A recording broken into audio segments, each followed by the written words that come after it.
زادگاه رستم و شاهان ساسانی یکیست. شوکت شاهنامه و فرهنگ ایرانی یکیست. ارزش خاک سمرقند و بخارای عزیز نزد ما با گوهر و لعل بدخشانی یکیست.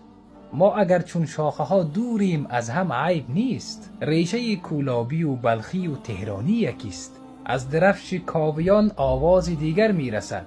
بازوان کاوه و شمشیر سامانی یکیست. چیست فرق شعر حافظ با سرود مولوی؟ مکتب هندی، عراقی، خراسانی یکیست. فرق شعر بیدل و اقبال و غالب در کجاست؟ رودکی و حضرت جامی و خاقانی یکیست. مرزها دیگر اساس دوری ما نیستند. ای برادر، اصل ما را نیک میدانی یکیست.